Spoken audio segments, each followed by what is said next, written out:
Well, it's Tuesday, and you'll know what that means.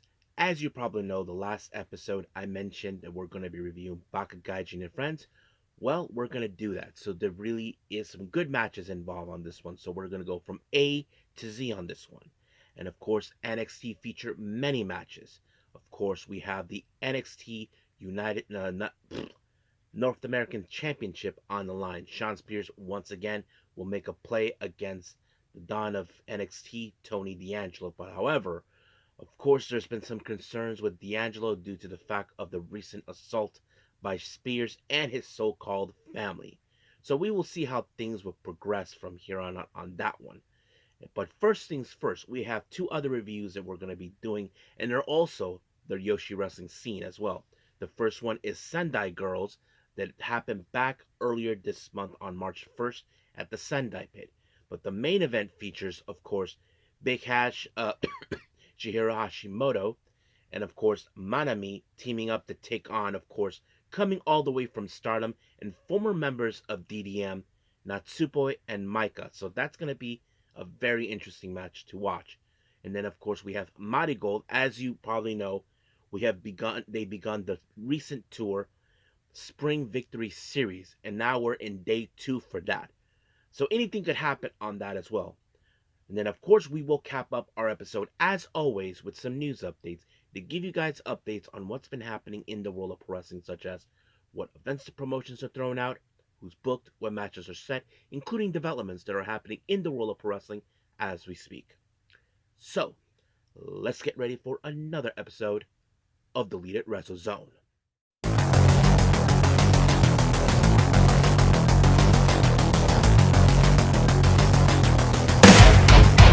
Are you ready? Get up, get up! Get up, get up! Get up, get up! Get up, get up! Get up, get up! Get up, get up! Hey everyone, welcome to Deleted Wrestle Zone, all things that is pro wrestling with AEW, NXT, New Japan Pro Wrestling, TNA, the National Wrestling Alliance, various promotions, wrestlers, matches, and championships. I am your host, J Rod here. So, if you are new to the channel, welcome. This is a channel where we do a lot of pro wrestling reviews from various promotions from not only here in the United States, but also in Japan, Mexico, Canada, Europe, the UK, anywhere in the world pro wrestling is not as big, but it continues to grow. We also, of course, do discussion videos, talk about various topics such as the wrestlers themselves, the promotions, factions, storylines, whatever we want to talk about. We also, of course, do more news updates. If certain information was unable to be on this episode, we can either put it on the next one or on a separate video by itself. We also, of course, do real-timing news updates to keep you guys on alert if something has happened in the world of wrestling that needs to be addressed ASAP. We also, of course, got the Unagi Sayaka Watch and various other cool wrestling content as well. So if you like what you see, please subscribe to us or click on that subscribe button. You'll be getting a lot of daily reviews and other cool wrestling content as well. But if you like this episode, please give us a like on the like button or a nice comment in the description down below. Now, all introductions have been set aside. It's time to explore the galaxy. So, let's begin with our very first review, and this is from the Yoshi promotion, Sendai Girls.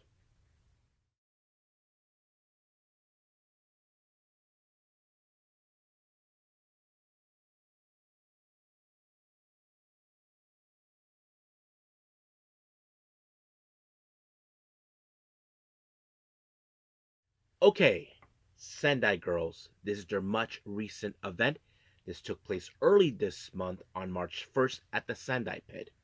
Now, our very first match, we have coming all the way from Evolution, Soy taking on Miyuki Takase. Now, you probably can guess that this match was going to fall in favor with Miyuki Takase for obvious reasons. Soy, as you know, has the least experience in pro wrestling. She, of course, is basically a rookie in some capacity, but of course, she has some interesting style. I mean, she looks more like a powerhouse when you look at her. But however, when it comes to Miyuki Takase, who has at least almost 7 years of experience, that plays out pretty well. So she picked up the win when she applied a guillotine leg drop, and just like that, 1, 2, 3, it was over. Next match, we have, of course, a Shin Sakura Iroda taking on Zones. Now, the one thing that people should know when it comes to Iroda, she is a very comedic wrestler, but the one thing you need to be aware of, don't let her put her little pointy thingies go up the butthole. That's what she's been doing the entire time. And she seems like she had this match won, but unfortunately that did not do any good until of course Zones applied a drop kick on her, and just like that, 1, 2, 3, Zones picked up the win. Next up, we have tag team action. We have Yuria Suzuki and, of course, Ryo Mizunami taking on Yurika Oka and Lady Destroyer Hiroyo Matsumoto. Now, of course, I wasn't too much expecting a whole lot, but the one thing I do can tell, Mizunami and Matsumoto are in fact two powerhouses, which of course plays out in its own way. But however, it was Mizunami who picked up the win when she applied a spear onto Oka, and just like that, 1, 2, 3, it was over. Mizunami and of course Suzuki picked up the win. Next up, we have singles action coming all the way from Marvelous, Maria versus the Queen of Hardcore, Dash Shizako. Now, of course, no hardcore things have been used in this match in case anybody asks. But of course, Dash is a bit of an aggressive wrestler. She will take you outside the ring and try to soften you up until your body gives out. And that's exactly what she tried to do. But however, she was able to pick up the win when she applied a frog splash, and just like that, 1, 2, 3, over. Now, before we proceed on to the next match, Meiko Satomura, the final boss, founder of course, Sendai Girls and the current Sendai Girls World Champion, came out to do a little promo. Now, to let you guys know, I don't know what she said. Sendai Girls does not have the necessary English commentary like they do in MARIGOLD, Stardom, and of course, um, Tokyo Shoot Pro Wrestling. But I'm sure she is giving updates on her upcoming matches. As you probably know, she'll be retiring in next month or so, I believe. So I'm sure people are anticipated about that. So we'll see how things progress from here on out. Now, our next match, we have, of course, Chi Chi from Evolution teaming up with Suri, taking on Yuna and Mika Iwata. Now, as you probably know, Yuna hasn't forgotten about the humiliation she suffered with Chi Chi. If you guys remember, Chi Chi brought back the Sendai Girls Junior World Championship after she won the Umaja tournament. And Yuna feels that that belt belongs to the Sendai Girls, but of course Chi Chi, who has been a very prospect wrestler since she first debuted, was making her own headway. But however, some of you may also question, why would she team up with Suri? Well, Suri took a liking to her, knowing the fact that she saw exactly what she was doing. And if you guys ever notice, Chi Chi also uses the same move that Suri uses, the Uranagi. So that kind of plays out too. But of course, this one fell into Chi Chi's favor when she applied the Uranagi on Yuna, and just like that, 1, 2, 3, she picked up the team for herself and for her teammate. However, she did a little post-match promo talking to Yuna. Now, I don't know what she said, but I'm sure that she's trying to tell her no matter how much she dislikes her or feels disdain of her holding a belt that doesn't belong to her, well, I'm sure that she's in it for a long time. That's what I think. But we'll see what happens from here on out. We do know that Chi Chi will defend her belt later on this month against Stardom's very own, and of course, a member of the Cosmic Angels, Aya Sakura. Now, our main event, we have, of course, a very good one. Natsupoi teaming up with Maika, her former DDM teammate, for the first time as a tag team. They face, of course, Manami and Shihiro Hashimoto. Now, some of you may question me again this one. J-Rod, why are you saying this is the first time they team up? They never team up as a tag team. I know that Natsupoi has teamed up with Julia, Himeka, Shuri, but never with Maika. I looked it up. There's no data that indicates those two have ever teamed up in DDM. I mean, they have teamed up in, of course, in either in trios or quartet, but never as a tag team. So this was also something that was new. But at the same time, the reason this match happened is that Big Hash wanted this match to happen because she wanted to challenge both Maika and Hanako. However, Hanako was unable to participate because as during that day was taking place, Hanako was defending the New Blood tag team belts with Waka during a New Blood event. However, Natsupoi decided to step up, even though Big Hash promised her that they will meet up again. And of course, Big Hash accepted the challenge that Maika and Natsupoi will team up. So the thing is this was an interesting match. Now remember, Natsupoi is a smaller individual. You ask yourself, how will she handle someone like Big Hash? Well, we have seen the resilience of Natsupoi, what she can do, and I think that's very important. I mean, she was able to pin Mayu Itani before, putting some interesting moments in her career. But however, it was Maika who picked up the win with the Michinoku driver onto Manami, and just like that, one, two, three, it was over. However, during the post match promo, of course, Maika and Natsupoi were talking, but they were interrupted by the current Sendai Girls World Tag Team Champions, Red Energy, Maka Iwata and Miyuki Takase. Now, I don't know exactly what's happening, but I'm sure that Mika Iwata has some things to say for two reasons. One, I'm sure she will love to have a crack at Maika and Hanako since they are been making headways because we do know that they will be challenging for the tag team belts sooner or later. But however, of course, Maika Iwata hasn't forgotten who Natsupoi is because her relationship, or should I say friendship, with someone that Maika has dealt with in the past. We're talking about Sayuri Anu. But we'll see how things will go on from here on out. But as we speak, we'll end things here with Sendai Girls and move on with Marigold.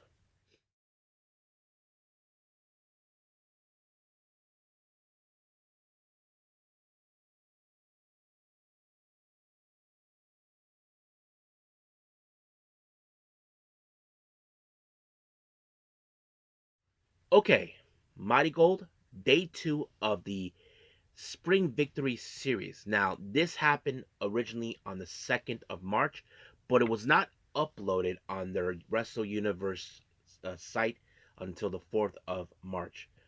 And this took place at the Kanagawa Dental University Gymnasium. So, yeah, very interesting venue, but yes. Now, our first match, we have Megaton taking on Rhea Seto. I have to say this was a very interesting match because we hardly see what Megaton can do. She hasn't picked up a single win since she arrived. Well, not as a like we've seen her win in tag team setting, but when it comes to, of course, as a singles wrestler, that's a different story. But Rhea Seto really picked up the win when she applied, of course, a really impressive submission. So, just like that, Megaton had to tap out. Our next match, we have Ryoko Sakimura taking on, wait for it, Gigaton. Yep, she's back. Gigaton is back once again with her usual shenanigans. So, and of course, you can tell that Sakimura, she's a bit horrified to see her. I mean, of course, you should be horrified. I mean, Megaton may be, um, you know, how do I say, dangerous, but when it comes to Gigaton, she's a little cuckoo. So you probably can guess that this match was gonna fall in favor with Gigaton, due to not only because she's a bit fearless, brings fear, but that's exactly what she did. She rolled the rope Sakimura. 1, 2, 3. Ugh, it was done. Next up, we have tag team action. We have Yuki Minami and Mirai taking on Chika Goto and Miku Anu. Now, of course, it's no secret in the past since last year that Mirai and Miku Anu will definitely try to, of course, try to pick up the win. They have history due to the fact for fighting for the white belt when they started. But however, it was a pretty good match. But it was Miku Ano who picked up the win when she first applied the giant swing onto Minami, and just like that, when she was done doing the swing, she pinned her. 1, 2, 3. It was over. Our next match, we have the members of Darkness Revolution, Mitsa Matsui and Nagisa Nozaki, taking on Natsumi Shozuki and Mai Sakurai. Now, of course, those who know this, Nagisa Nozaki recently had a title match against Mai Sakurai for the white belt, but she stole her money. So basically, that's pretty much it. However, Mitsa Matsui and Natsumi Shozuki, their history dates back with the start of the Superfly belt. I'm not sure if Mitsa blames her for, or losing her confidence or whatever she thought so. But of course, she is showing her, her heelish side to Shozuki, because Shozuki always thinks of her that she's a bit reckless, naive, that sort of thing. But now she's seeing a side of her that she's never seen. But unfortunately, this match ended in a time limit draw. Now I don't know exactly what Natsumi or Nozaki said to their um, opponents, but of course, there was a moment Shozuki seems pissed. I'm sure that her frustrations towards Matsui is strong. We may see like a bit of a rivalry between those two, or more of it down the road. So we'll see what happens until then. Now, our main event, as you know, we got more of the Darkness Revolution. Chiaki teams up with Bozilla, taking on Victoria Yuzuki and our current world champion, Utami Ayashida. Now, remember, this is also a preliminary match. Bozilla is the current number one contender for the world championship against Utami Ayashida. So basically, recently, Bozilla already had won many of the preliminary matches until now. So you ask yourselves, will we see the same result? That is a good question. However, I did witness that Megaton decided to get involved. I mean, yes, she's trying to ensure this match goes in favor to her teammate, but unfortunately, Chiaki suffered the fate when she ended up on the wrong side of the German suplex by Utami, and just like that, 1, 2, 3, it was over. And then, of course, the post match promo, Utami Ishida had some words to say to Bozilla. I don't know what she said, but of course, Utami Ishida, you can say that she is fearless. Bozilla wants her to be afraid that she will never beat her, but Utami Ishida is confident enough that she can take her on no matter what. So we'll see what happens when the actual day happens. I'm sure we will get more of these of this tour, but as of right now, we'll end things here with MARIGOLD and move on with Baka Gaijin and Friends.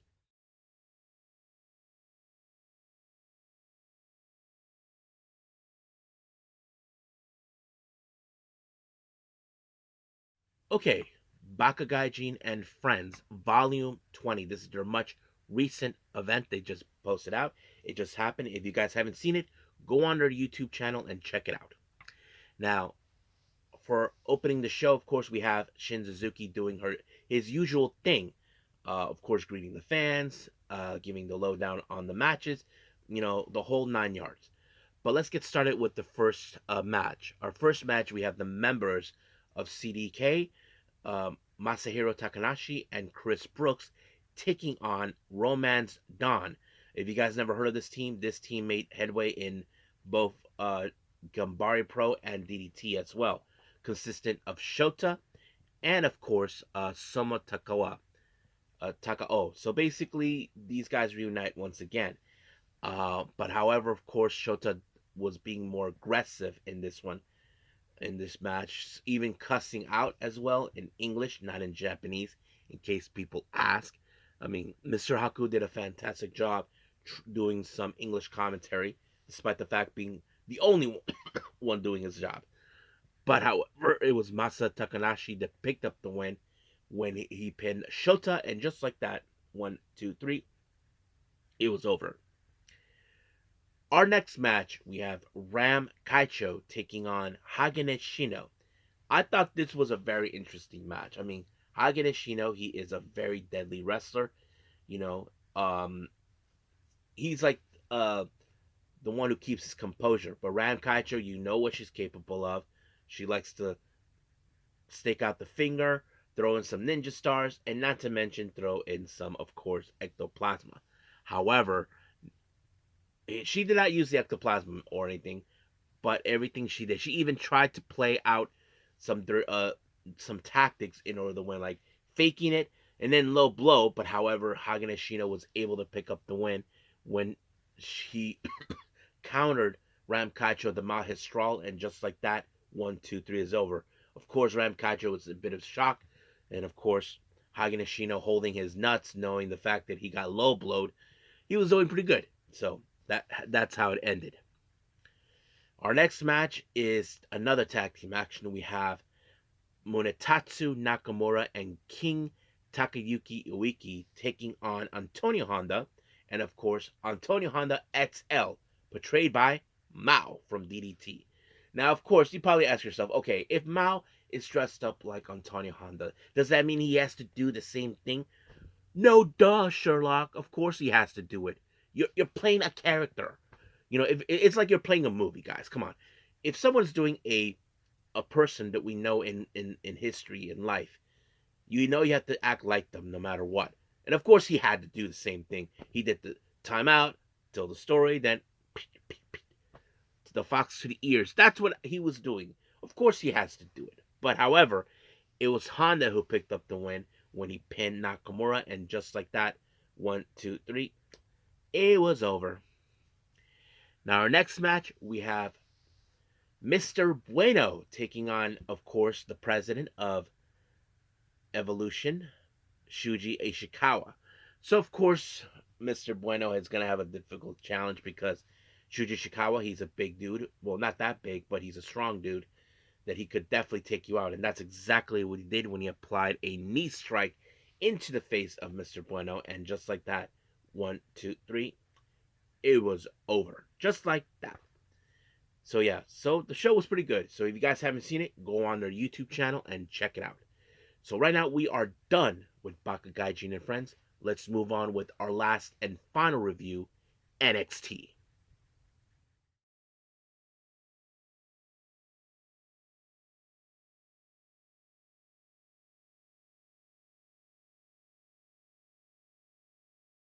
Alright, NXT. As you know, we're getting closer to, of course, Roadblock, and don't forget, wrestlers from there will be participating at, of course, Sacrifice in TNA. However, let's focus on the now. We'll worry about the future. So, our first match, we have tag team action. We have Piper Nivens and Chelsea Green taking on Zaria and Soruka. Now, remember, Soruka and Zaria, they had their ups and downs as a tag team. I mean, we know they are a good team, but they just need to find their right footing.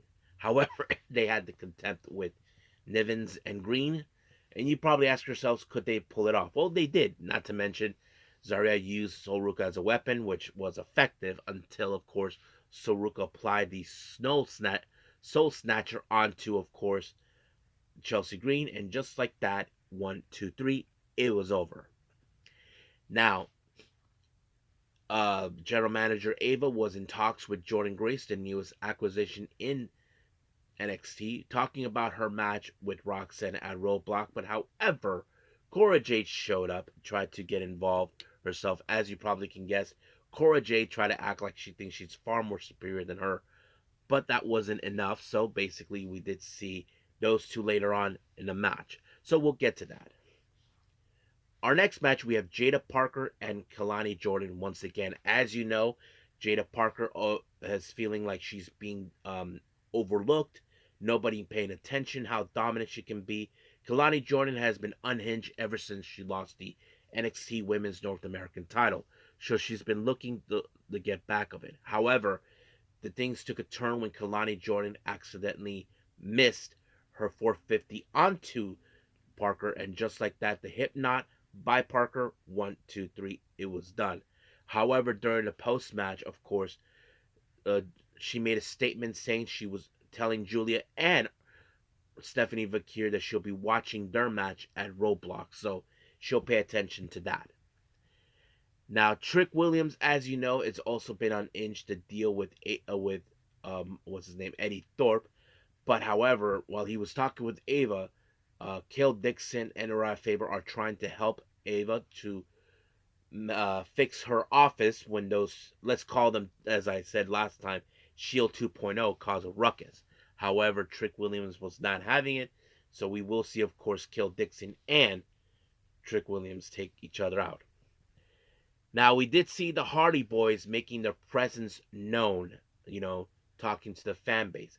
However, Hank and Tank, as you know, made their way to talk to the Hardys, not for a title shot, but more like saying what did they need to do to take it up a notch. So the Hardys even told them they have acknowledged their presence, seeing that they are a good team, but they need to do something that will get the attention of people, and that is take it to the extreme.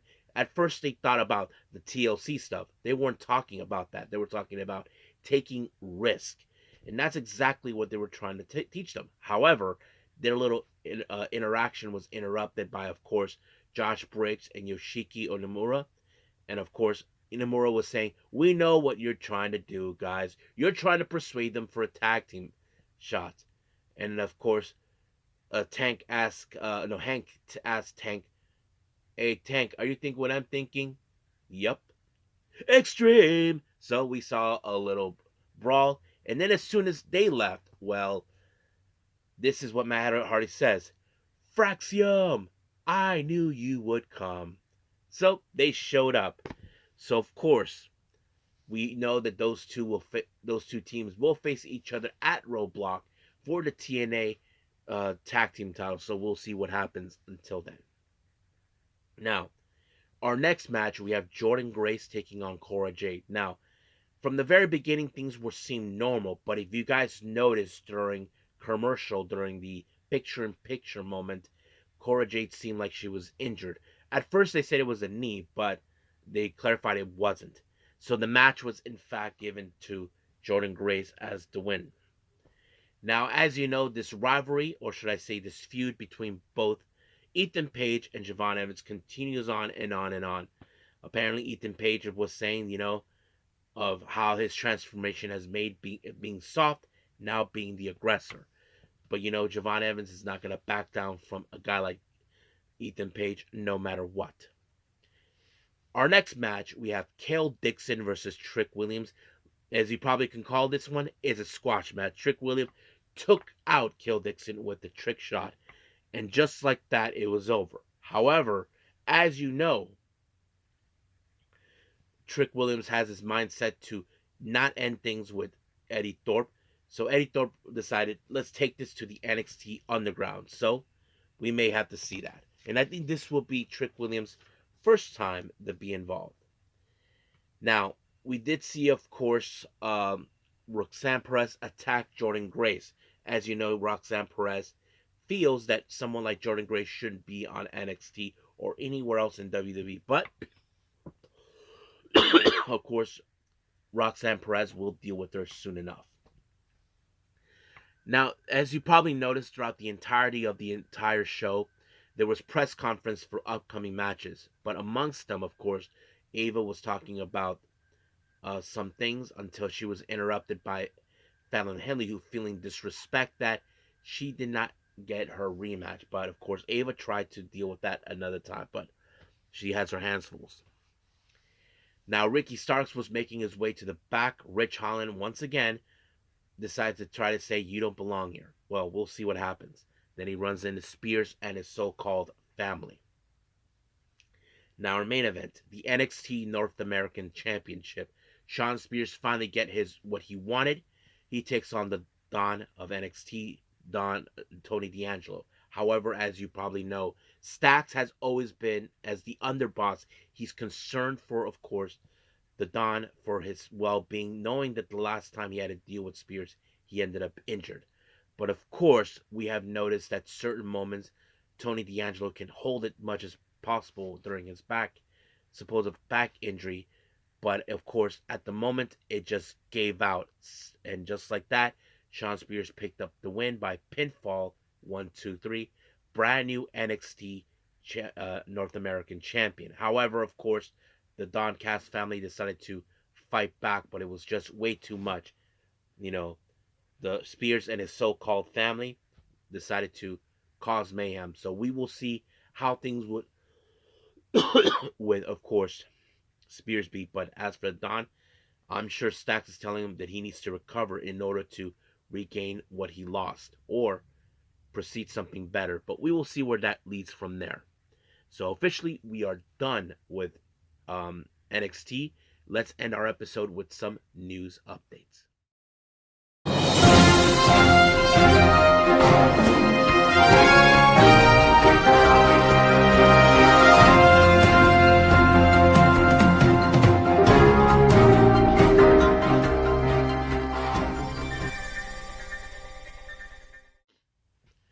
Okay, so welcome to our news updates. So let's begin, as always, with upcoming events, with the promotions. As always, we have GCW. Now, GCW announced for their upcoming Atlantic City show, their 2-day show, for Ashes to Ashes on the 15th of March. Acticus Coger will take on Fuego del Sol. Good luck, Fuego. The next one, we have the Philly Special taking place in Philadelphia on the 6th of April. We have Matt Tremont taking on Ruckus. This is their first time having a match together. And as you know, they have the Las Vegas show on April 18th. Joey Janela Spring Break 9. Minoru Suzuki taking on Matt Tremont. That's going to be awesome. Hopefully I get to see it. Now, as you know, German promotion, WXW will continue to announce first round matches for their upcoming tournament, 16 Karat Gold, that will happen on the 7th of March all the way to the 9th.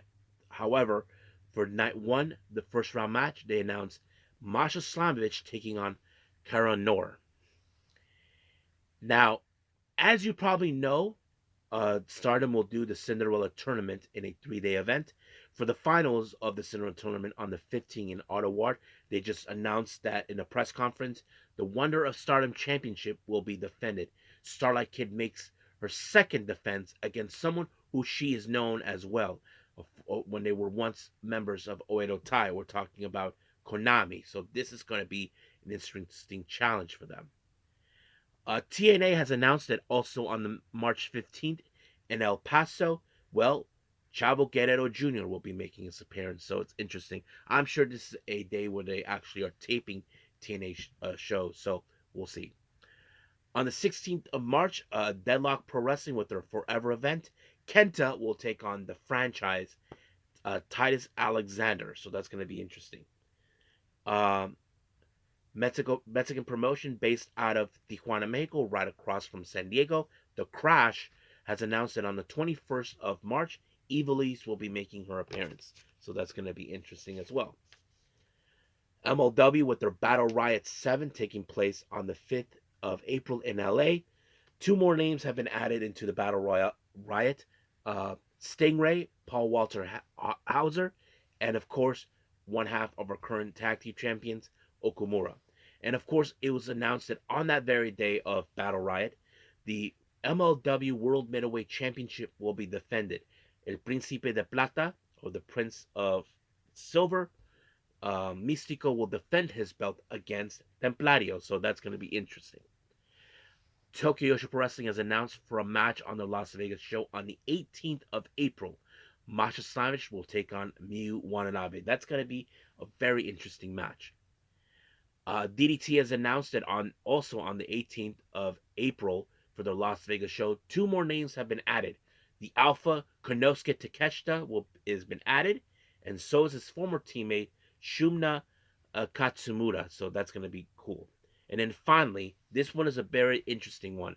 NWA has announced for the Crockett Cup that will take place in Philadelphia on the 17th of May. Well, WWE superstar Natalia Neidhart will be making her first time appearance in this promotion.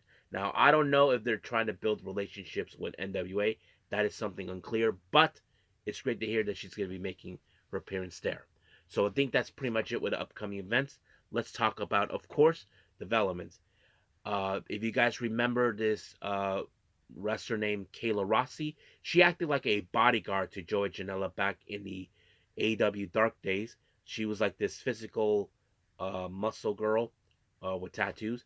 Well, she just announced that she and I'm hoping it's her husband that they're going to be parents on August of this year. So congratulations, Kayla.